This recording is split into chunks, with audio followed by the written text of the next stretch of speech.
ओम उमा महेश्वराय नमः। आप सभी का हमारे YouTube चैनल पर हार्दिक स्वागत है।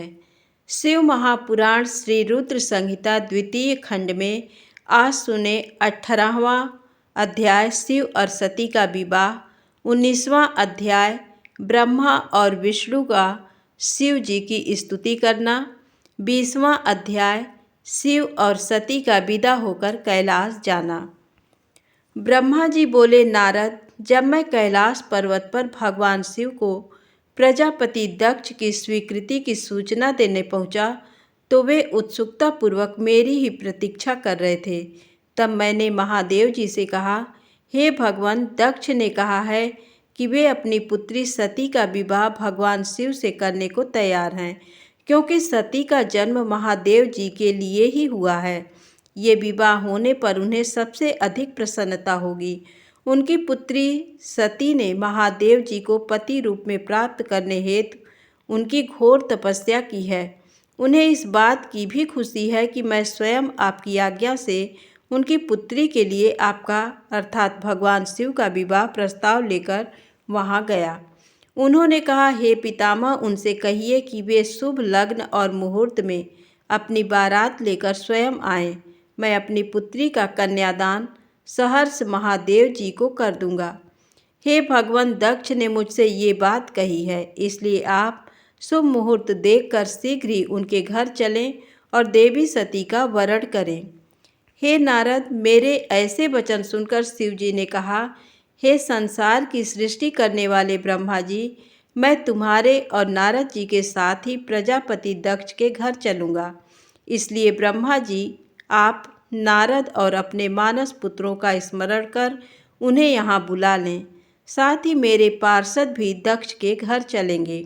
नारद, तब भगवान शिव की आज्ञा पाकर मैंने तुम्हारा और अपने अन्य मानस पुत्रों का स्मरण किया।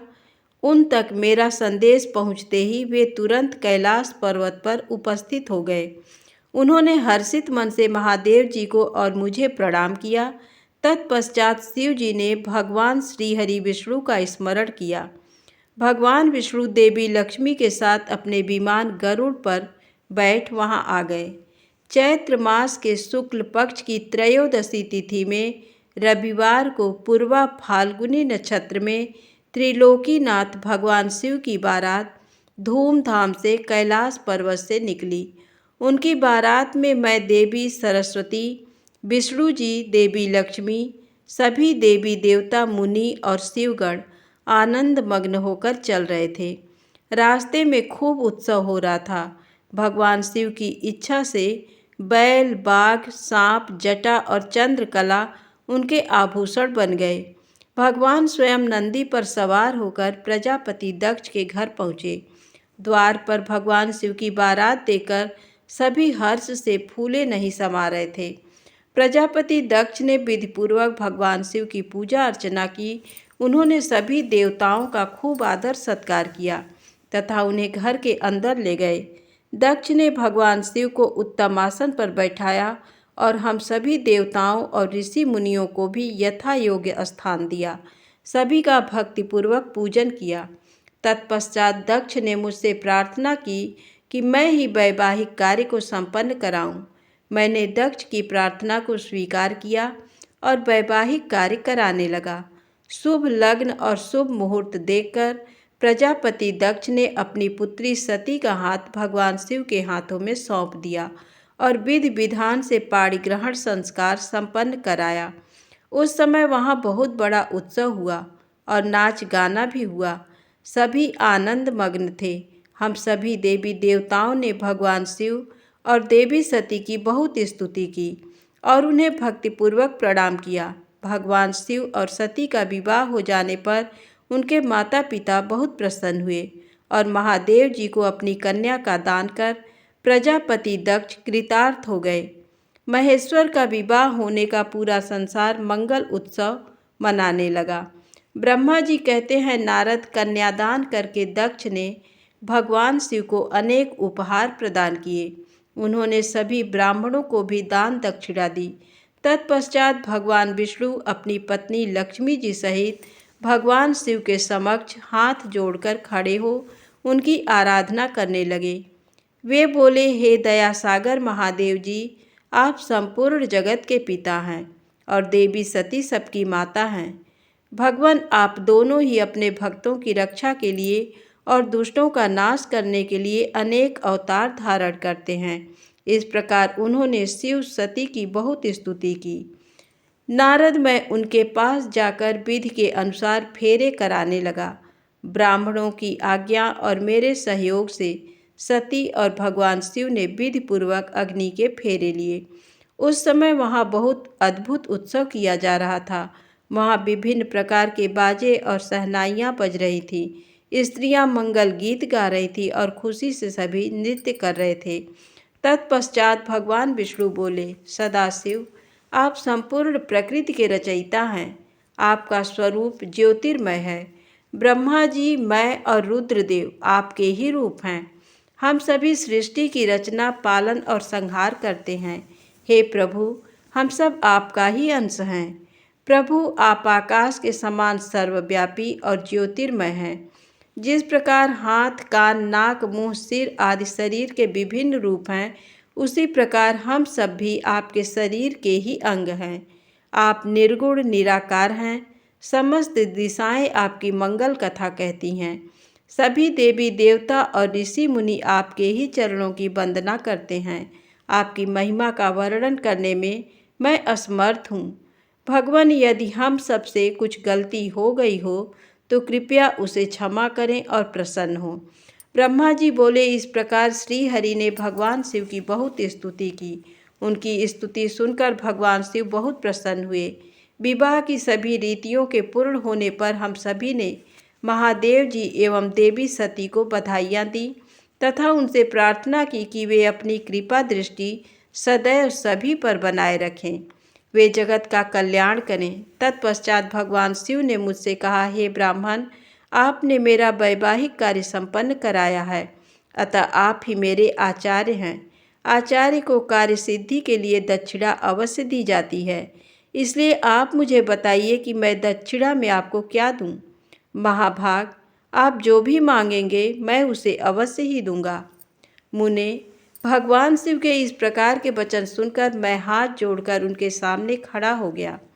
मैंने उन्हें प्रणाम करके कहा, हे देवेश, यदि आप मुझे अपना आचार्य मानकर कोई वर देना चाहते हैं तो मैं आपसे ये वर मांगता हूँ कि आप सदा इसी रूप में, इसी वेदी पर विराजमान रहकर अपने भक्तों को दर्शन दें। इस स्थान पर आपके दर्शन करने से सभी पापियों के पाप धुल जाएं। आपके यहाँ विराजमान होने से मुझे आपका साथ प्राप्त हो जाएगा। मैं इसी वेदी के पास आश्रम बनाकर यहाँ निवास करूँगा और तपस्या करूँगा। हे प्रभु, मेरी यही इच्छा है। चैत्र मास के शुक्ल पक्ष की त्रयोदशी को पूर्वा फाल्गुनी नक्षत्र में रविवार के दिन जो भी मनुष्य भक्तिभाव से आपका दर्शन करे उसके सभी पाप नष्ट हो जाएं, रोगी मनुष्य के सभी रोग दूर हो जाएं। इस दिन आपका दर्शन कर मनुष्य जिस इच्छा को आपके सामने व्यक्त करे उसे आप तुरंत पूरा करें। हे प्रभु, आप इस दिन सभी को मनोवांछित वर प्रदान करें। भगवान, यही वरदान मैं आपसे मांगता हूँ। मेरी ये बात सुनकर भगवान शिव बहुत प्रसन्न हुए। वे बोले, हे ब्रह्मा, मैं आपकी इच्छा अवश्य ही पूरी करूँगा। तुम्हारे वर के अनुसार मैं देवी सती सहित इस वेदी पर विराजमान रहूँगा। ये कहकर भगवान शिव देवी सती के साथ मूर्ति रूप में प्रकट होकर वेदी के मध्य भाग में विराजमान हो गए। इस प्रकार मेरी इच्छा को पूरा कर जगत के हित के लिए प्रभु शिव वेदी पर अंश रूप में विराजमान हुए।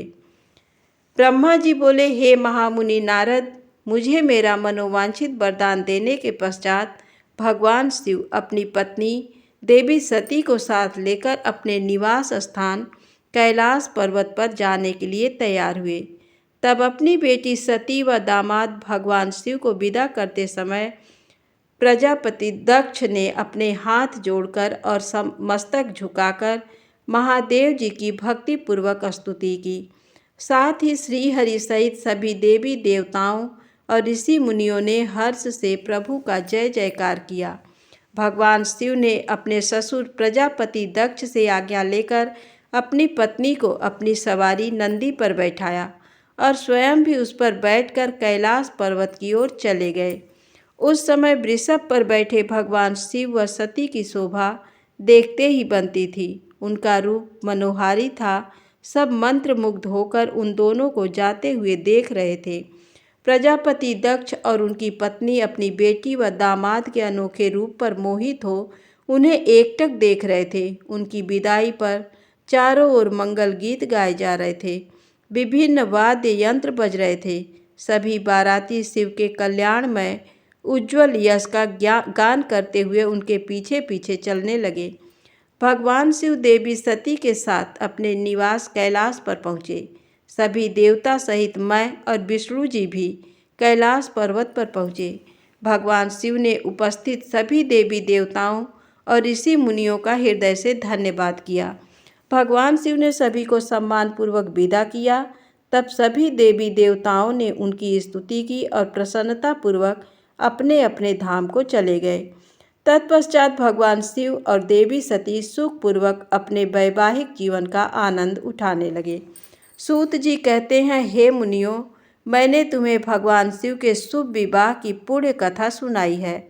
भगवान शिव का विवाह कब और किससे हुआ, वे विवाह के लिए कैसे तैयार हुए, इस प्रकार मैंने सभी प्रसंगों का वर्णन तुमसे किया है। विवाह के समय, यज्ञ अथवा किसी भी शुभ कार्य के आरंभ में भगवान शिव का पूजन करने के पश्चात इस कथा को जो सुनता अथवा पढ़ता है उसका कार्य या वैवाहिक आयोजन बिना विघ्न और बाधाओं के पूरा होता है।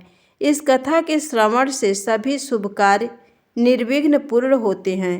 इस अमृतमयी कथा को सुनकर जिस कन्या का विवाह होता है वह सुख, सौभाग्य, सुशीलता और सदाचार आदि सद्गुणों से युक्त हो जाती है। भगवान शिव की कृपा से पुत्रवती भी होती हैं। धन्यवाद।